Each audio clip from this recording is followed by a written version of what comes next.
सभी दर्शकों को नमस्कार। हरे कृष्ण, राधे राधे।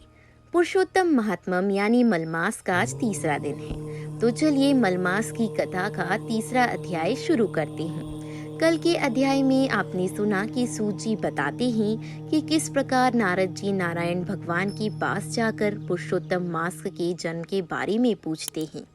तो आगे के अध्याय में सूत जी कहते हैं, हे ऋषि, नारायण जी ने नारद जी से जो सुंदर वचन कहे वे जैसे सुने हैं मैं आपको वैसे कहता हूँ। एक समय धर्मराज युधिष्ठिर दुर्योधनादि से जुए में हारे तो प्रत्यक्ष अग्नि से उत्पन्न हुई धर्म में तत्पर द्रौपदी के बालों को दुष्ट दुशासन ने पकड़ के खींचा, वस्त्र भी खींचे। तब श्री कृष्ण भगवान ने द्रौपदी की सब प्रकार से रक्षा की थी। तत्पश्चात युधिष्ठिरादि राज्य छोड़कर काम्यक वन को चले गए। वहाँ युधिष्ठिरादि पांडव बाल बिखरे वनवासियों की भांति वन में फल खाते हुए अत्यंत दुख भोगने लगे। श्री कृष्ण भगवान उनको दुखी देख मुनियों सहित काम्यक वन को गए। तब युधिष्ठिरादि के श्री कृष्ण भगवान को देख के मानो देह में प्राण आ गए। झटपट उठे, प्रेम विलय हो प्रीति से मिले और द्रौपदी सहित श्री हरि के चरण कमलों में नमस्कार किया। युधिष्ठिर को रूखे और चारों ओर बाल बिखरे बलकाल वस्त्रों को पहने दुखी देखा।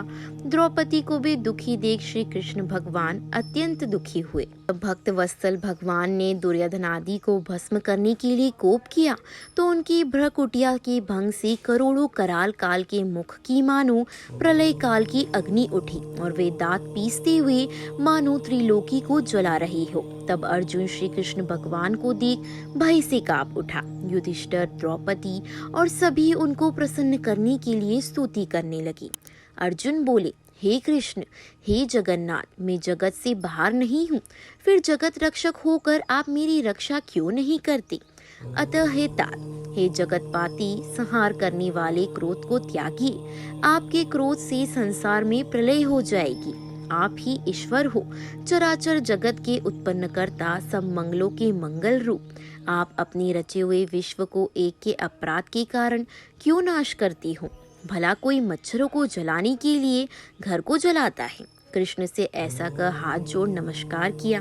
सूत जी आगे बोली, तब सबने श्री कृष्ण भगवान को क्रोध त्याग चंद्र के समान शीतल देख सुख पाया। श्री नारायण बोली कि दिन बंधु भक्तवत्सल श्री कृष्ण भगवान को प्रसन्न जान भारी प्रेम में मग्न हूँ। सिर झुका हाथ जोड़ अर्जुन ने उनसे ठीक वही प्रश्न किया जो नारद तुमने मुझसे किया है। इस प्रकार सुन हरि भगवान दो घड़ी ध्यान कर मित्र मंडली और द्रौपदी को सावधान कर हितकारक वचन बोले। हे अर्जुन, मेरे विभत सरयुक्त वचन सुन आपने अपूर्व प्रश्न किया है। ऐसा गुप्त प्रश्न संसार में ऋषियों को भी दुर्लभ है। हे अर्जुन, मैं तुम्हारी मित्रता और भक्ति का कारण बताता हूँ।